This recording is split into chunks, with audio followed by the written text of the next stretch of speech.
Hello, we're live and welcome to the realm, property realm that is. And it's Tuesday lunchtime throughout the whole of Australia, well, all the eastern states, and I guess it's brunch time in Western Australia today. And we're going to chat to you about a few things that relate to last week's topic. We're talking about plans.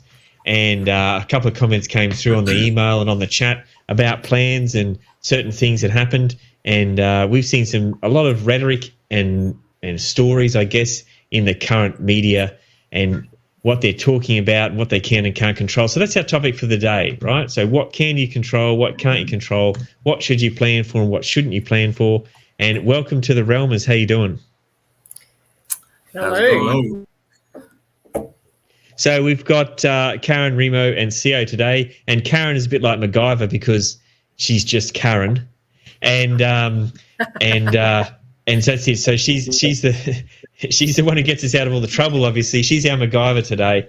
And all right, so we might start with what we sent out on the weekend, which is a story about the RBA. And the RBA have been saying that they've obviously been copping a bit of heat, right? So the market's going off, and it's the property prices are increasing, and they're through the roof, all that sort of stuff. And of course, they've come out and said, it's not us, it's them, it's government, no, we didn't do that. It's not it's global warming. Like they even pulled the global warming card out, right? So let's have a chat about the different types of things that we can control and that we can't control and that we should just plan for, right, when we do our plans, because we're talking about plans this month. So, CEO, when you talk to our clients and customers and et cetera, I mean, are they generally concerned about things like interest rates or government legislation, all those things they can't control, or is that at the moment not part of their thinking? For the most part, a lot of the partners that we deal with and a lot of the property investment inquiries that we get, for the most part, a lot of them have already a fair bit of understanding because they've already got a property portfolio themselves or already have their own property that they currently own. When it comes to things like interest rates, they're already familiar with somewhat, and in terms of what they can and can't control, it's not something that they're necessarily thinking about when they make these inquiries when it comes to interest rates and whatnot. But what I'd be curious to find out a little bit more from you and from the team is what specifically are some of the variables that maybe within a property investor's control that they may or may not be aware of. Okay, well, that's a good thing. And I thought about this, and I haven't actually had time to talk to MacGyver about this, but I thought I'd put her on the spot today. And Karen, do you want to run through a little bit about, at a brief overview of your experience in buying some properties out in perhaps not a central location, but that was bought for a yield, right? And of course, you've got a bit of a story around that, and it's been a long time frame now. And of course, that's really highlighted the things that you can and can't control. True. I bought some properties a little bit in Whoop Whoop. One of them was getting about $600 a week rent. So they were purely there because they were positively geared properties. And for most of the last 10 years, they have actually been fully rented. They've made money, or at least they've covered all their costs. But the things you can't control, despite everything else, is a coal mine with huge amount of money behind it opening. And then 60 days later or 90 days later or something, it closed with no warning. And that was years ago, and it's never reopened. So those sort of things you can't control. And the further you are out from, I would never recommend invest to do what I did, but the further you get away from a major city, the more something like a coal mine, say in Moranbah, suddenly your rents could go from $2,000 a week to $400 if something changes. If the government changes their coal, or China goes, I don't need it anymore, or it closes down. They're things you can't control, and you need to either have a secondary industry in that place that keeps you going, which I've managed to do, or just, say it's going to be a really high risk venture. If it doesn't work, well, it's too bad. that was the risk. If it does work, woohoo, you're laughing all the way to the bank. But there's some of the things you would not believe that maybe a major mine could just close within a couple of months of reopening. But yeah, it did. Yeah, and that's right. And so, along that, there's lots of things so some of the things you could control over the past 10 years of having those properties is, the maintenance, keeping on top of the rent being paid, that sort of stuff. Those things that you can control and actually have a say over. And I know you've been out there a few times to do work on them and that to keep them up to spec. And whereas a lot of people could sort of let that go, right? And so they're not even controlling the things where they can control. So right now you're in a position where the market is, not going to say moved, changed a little bit, perhaps a little bit more entertaining to sell them, but yours are ready to sell, right? Because you've kept them in that order. Whereas if you let them run down and didn't control the things you could control, then you got no hope in the world of getting rid of those properties right now. Yeah, true. So, one of the things is like property management is a horrible job. Because owners never want to spend money. Tenants have always got an issue. But anytime there has been a maintenance issue, letting it go just makes it worse, not only for the property itself physically, but for the tenants. And if you want to keep good tenants, if tenants leave and you get new ones, it costs you a couple of weeks' rent. A, it's empty. B, you got to pay the agent and the week's rent to get new people in. So when there's issues, get it fixed straight away. Like, no, I don't want to pay for that this month. Well, it's too bad. If there's a window jam not working or something, get it fixed. It keeps your tenants happy, keeps your tenants in, they keep paying, and it also keeps the maintenance of your property good so that when somebody does come along to buy it and they do a building report, you haven't suddenly got 100 issues that you just ignored from the tenants. So that's another thing to always keep. Don't always yell at the property manager when they ring you to go, something needs fixing. Yeah.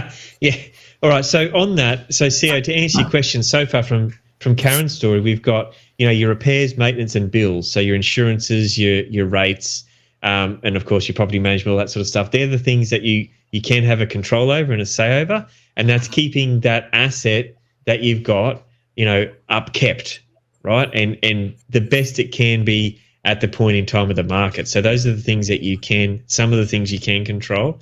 Some of the other things are, do you pay more off your loan or do you not?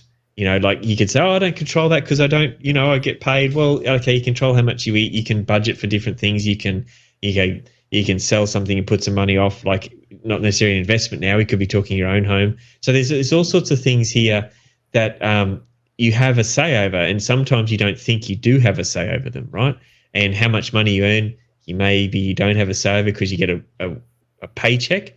But what you do have a say over is what you do with that money, right? And that has a big indicator and a big indication of where you will end up in the future and what you do with your money and how you handle it. So those are some of the things that you can control, and that they're probably not the ones that we like talking about, right? Because they're the boring ones.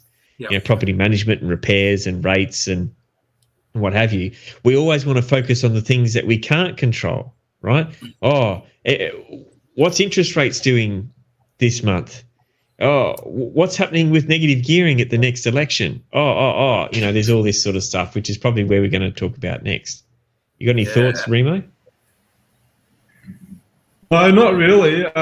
My advice is always, it's awesome that Karen's gotten some success out of the properties that she's bought in Whoop Whoop. A few years ago, I used to own some frozen yogurt stores in Whoop Whoop, the likes of, not that Townsville, Mackay's Whoop Whoop, don't get me wrong, but they are in mining towns, right? And funny enough, they were the first frozen yogurt stores to close because as soon as there was a decline in spendable cash in the household, the first thing that would suffer is, stuff like, anything that people don't really need to spend cash on. And I've just always tried to stay away from mining towns. The only time I've seen people have success in those areas is when when there's been growth. But as soon as there's been a pullback, and I've obviously had frozen yogurt stores in these mining towns, I also used to be involved in mining myself. But as soon as the price of coal drops a bit, things go away. People don't get paid as much. A lot of people get laid off. Mines go into shutdown, so they'll go through maintenance and before you know it, a property that used to earn, $15 or $2,000 a week in a mining town goes down to $300 a week when the mines go into shutdown or the mines close. So yeah, again, not something you can control. Again, as well, Yeah, interest but rate, you can control, but yeah. Well, you make a good point, right? So, CO, back to your question. What Remo and Karen have just said is, we can't necessarily control what happens to the mines and whatever, but what you can control is whether you go to those spots in the first place, right? So it's a bit late if you've gone there and you're there now, but if you haven't gone there and yet to go there, that is still in your control. You don't have to buy in those areas, or you don't have to buy near the poo farm, right? The sewage plant. You don't have to, you can't control the wind. Every time the wind blows, it stinks and the tenants are complaining. Well, you didn't have to buy there. You didn't, hang on, what's this go with these aeroplanes flying across? Well, you didn't have to buy near the airport, right? Like, so if it's going to cause you a problem, you need to assess that before you get there. So the best time to look at those things that are really outside of your control is before you have the asset or the property, right? And you need to assess that, and you go, well, do you even want to have those things outside of my control influencing my property? And if the answer is no, then you don't buy in that area. Yeah, absolutely. And I think one of the questions that come up from a lot of the investors and property owners are what kind of control do you currently have when it comes to acquiring property? And it's something that I see often from yourself, Scotty, and Remo. And I'm sure you can add a little bit more or a lot more in terms of the level of control and indicators that you look for when it comes to acquiring property. I know that you look at the effects of COVID. Some may look at it as something that they can't control, but you're able to look at the numbers and identify certain factors that contribute to the benefits of acquiring certain properties or not. Maybe you can touch on some of those things. I know it's everyday components that you look over, both yourself, Scotty, and Karen. But if you can touch on some of those components that you look out for when it comes to acquiring property, I'm sure there'll be a lot of value for the viewers that are thinking in the same state. All right. Well, I'll cover some data stuff, and then I'll let Karen talk about the touchy-feely, like the services and a bit more infrastructure stuff. So with data, one of the things you want to look for is time on market. The performance. You can look at auction clearance rates, except auction clearance rates are really dodgy, right? I mean, it's really hard. If they're all kind of up and being cleared, then okay, that's one thing. But if they're anything other than that, then it really doesn't necessarily mean anything. Did the property sell after the auction, just not at the auction? Did it not sell at all? Did it, was it withdrawn and then it's not included in the rate, even though it was in the first rate? Like, it's all over the place. So auction clearance rates are a bit iffy. Definitely time on market, definitely values, definitely value trends. What was it this time, 12 months ago, 36 months ago, 60 months ago, 10 years ago, that sort of thing. And then we talk about we got the location, the condition and the position and the situation of the property. And so all those things there that are what you look at, and you can look at some data. Now, there's some good data programs out there. There's the actual real estate, websites and things like that give you good data in terms of sales, but there's some forecasting data things, programs there as well, and they're worth a look. And we put the links up there at when we go back into Property Realm, put the links there later on, CO, for that, so I won't have to show them on the screen now. But there is a couple of paid services. There's a lot of free data, but there's some good ones as paid. And, of course, there's the valuation reports, which we talk about every month. So we've got HTW, you got CoreLogic and others, stuff like that, which are pretty good on the data reports. And then you've got sort of what I'd call, that's say just raw data, right? And then you've got your data your data interpretation.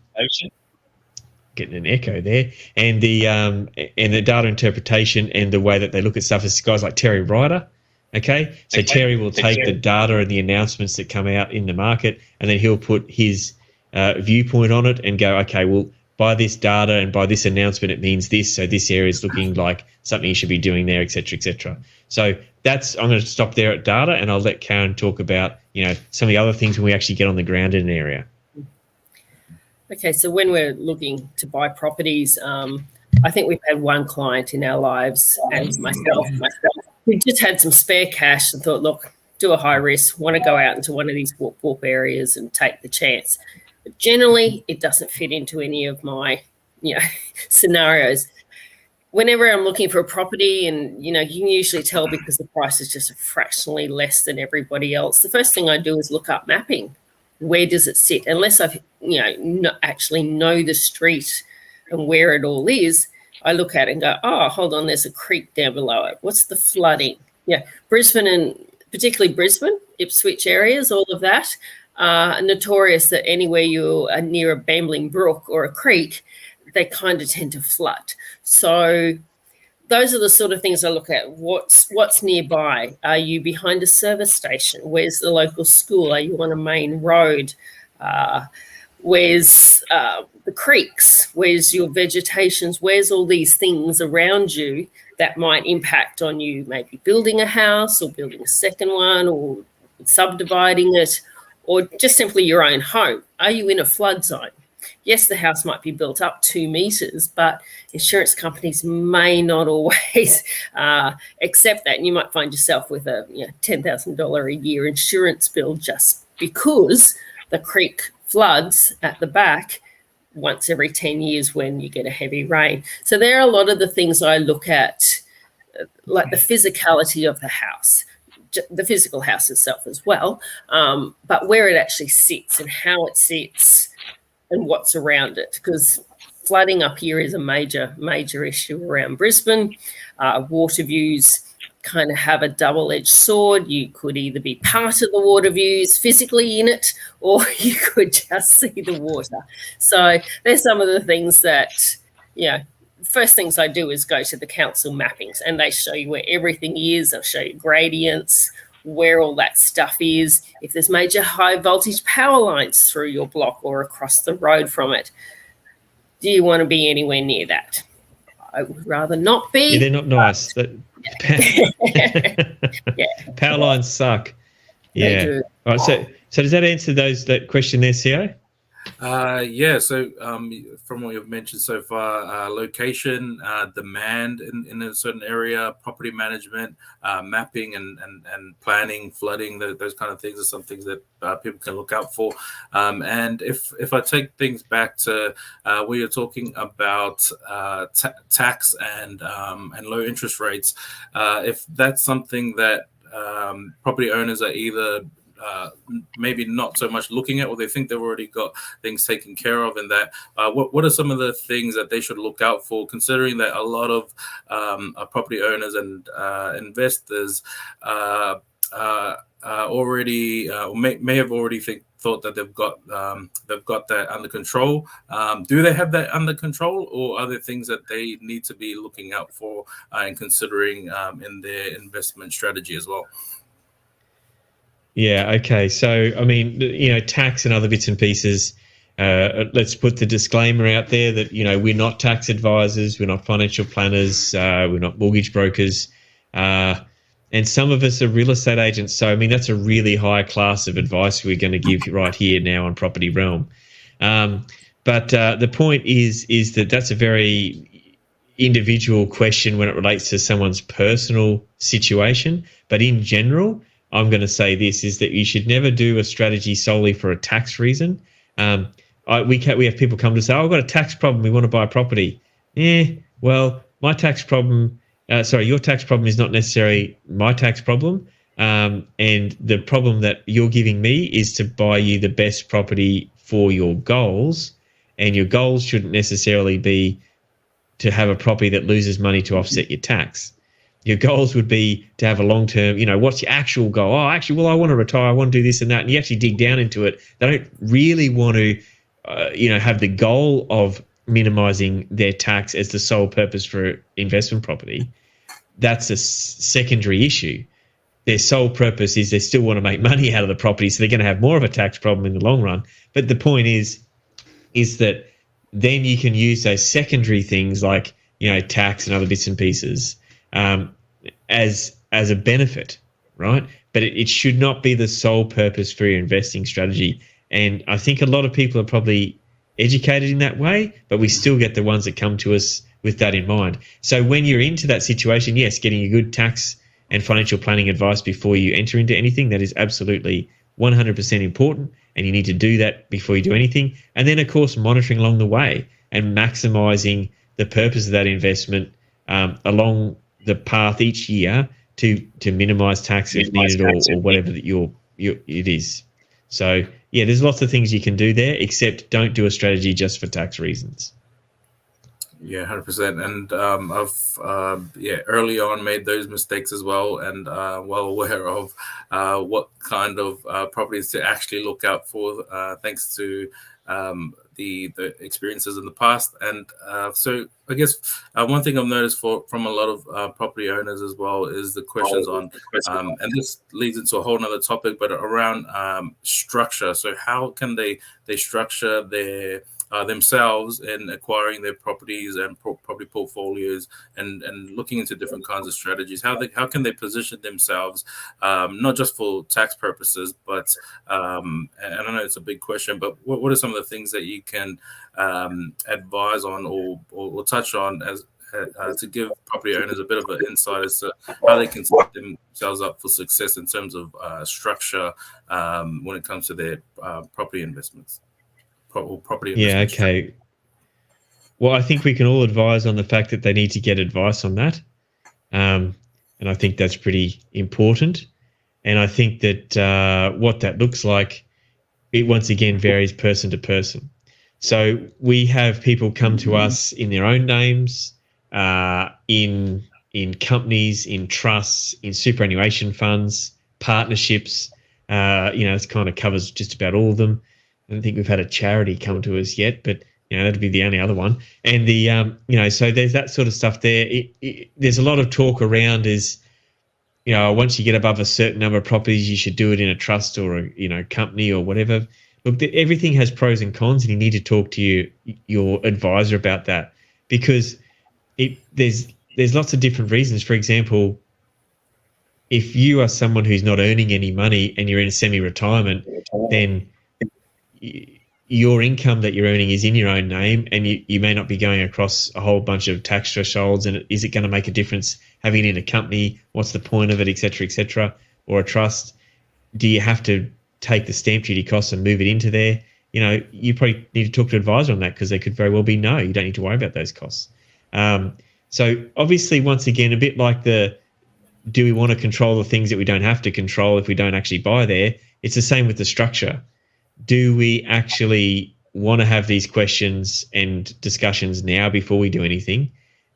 Yes, as opposed to, I bought 10 properties in my name. I'm the sole income earner. My wife doesn't earn any money. And can we get her now to put the rental income in her name?